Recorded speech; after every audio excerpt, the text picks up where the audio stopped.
Yo, what's up and how's it hanging? Gentleman Bastard on the mic representing the Jabberjaws, giving you a quick game review while you chilling in the living room.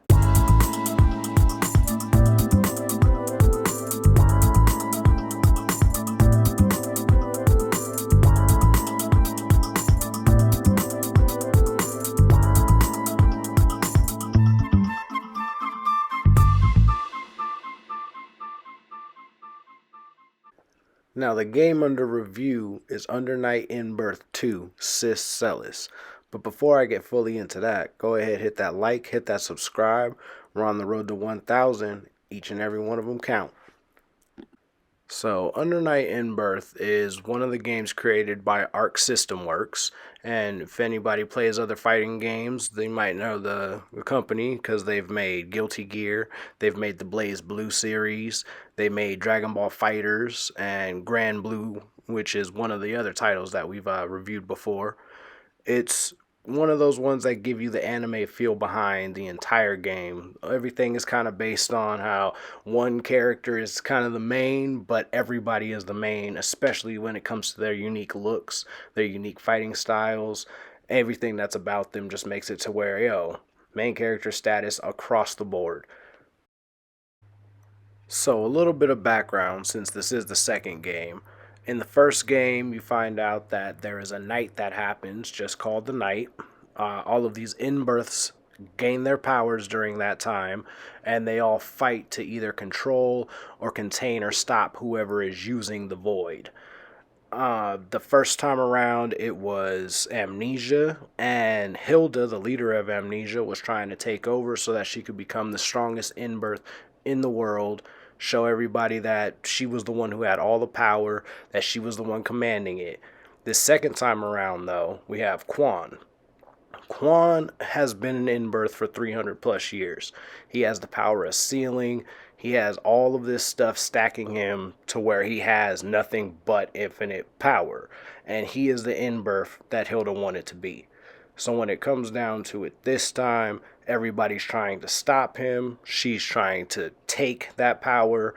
It comes down to a lot of different types of things.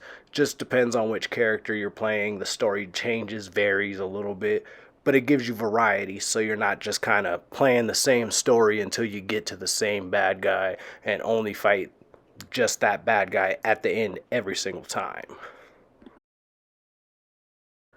Now they updated all of the fighting, all of everybody's fighting styles and everything got a little bit of a boost. Honestly, they took away some range if you had a shorter weapon, so they made it make more sense because one of my favorites got a range cut and now I honestly suck with him. But it's cool because they got new characters. They added a few and they have a season pass to say that they're going to add, I believe it's 4 more characters into it as well. So they have a decent roster at 24 right now, with the 4 more making it 28. And with fighting games nowadays, the roster is usually the thing that you hate the most, considering they give you 12. So here's some kudos to that because I do like having more people to play with and it keeps you more entertained with the game. I don't want to always be the same person, even if it's my favorite. I want to change it up and have like 2, 3 favorite characters. So that's something I can really get into and really get behind. So I like that Arc's really giving you a variety on the character. And while we're talking variety, they actually give you an option to fully customize the colors of your characters now. You don't get to choose exactly the color that you want. They give you a template to choose from that's already based on whatever outfits they have, but you get to make it how you want. They give you options to choose specific pieces of clothing, specific pieces of the hair, tattoos if they have them, such like that. And you can even change skin colors from being the regular Asian to, I mean, you almost look like you're black. So you get to represent a little bit if you want to play like I do. There are lots of different game modes that go into it as well. Fighting games now just mainly want to pitch you online against other people. You can't really do too much else. You might get a story mode or arcade mode real quick, but Like I was saying before, it's kind of the same little droll thing where you fight 5 times and, you just get bored of it real quickly. This one gives you a few more options. You get to do the arcade, of course, and depending on who you are, it changes up who you fight at certain pivotal battles, and the ending boss can always be somebody different from who it is for the first character you played. They give you score attack, just get as many points as you can, of course. Time attack, try and beat everybody as fast as possible. Survival, go through as many rounds as possible without dying.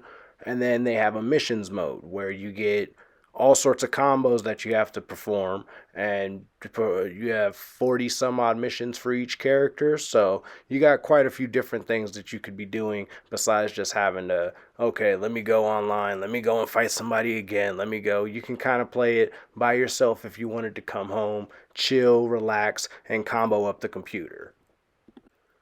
The overall gameplay of this game is just smooth. I mean, you can seamlessly combo and you don't even need to know who these characters are, what move sets they have and everything. They kind of have like a basic move set that everybody kind of follows. Their special moves are a little bit different inputs and such. But for the most part, you can pick up a character, you can play that character, you can pick up another one, play that, and just all of them feel real smooth and you can combo. But the computer can combo the living shit out of you, and they do it like it's easy. So there's that only thing that if you're trying to learn and you're doing it the hard way like I did through arcade, then you might get whooped a few times before you finally start putting things together. But that's no reason to get discouraged. When it comes down to it, the comeback ability in this game is ridiculous. You could be on the last 2, 3 hits and just start comboing the living shit out of them for no reason, and they won't really know what to do sometimes, especially if you go for those low hits. But this is against the computer. I haven't played online or anything like that yet. I'm not that adventurous. I'm not trying to just sit there and be frustrated with this because I know there are some great people out there playing these games, and honestly, I'm just trying to be kind of casual right now until I get better. So we'll wait until I cross that bridge to be able to tell you more about the online play. But in general smoothness of how this game handles, I think that most fighters should follow a template kind of like that make it a little bit easier for you to be able to use their special moves, use their combo abilities, and be able to fully maximize what these characters can do. Overall, I feel Under Night In-Birth 2 is a great fighting game. Nice and smooth, something pretty to look at while you're fighting. Just a good one to pick up if you want to be able to chill around, play some for a little bit, not have to worry about getting online or doing anything too crazy or wild. Just combo up the computer, see what happens, and have a little bit of fun. So, hopefully you guys stayed through this review. Let me know who your favorite characters are, what kind of stuff you like to use, what kind of stuff you like to do. Maybe you've already customized a few characters and such, but hit me up in the comments, give me a like. But you know who it is. It's Gentleman Bastards sitting here on the mic, giving y'all something to talk about in the living room. Jabber Jaws, we signing off. See ya.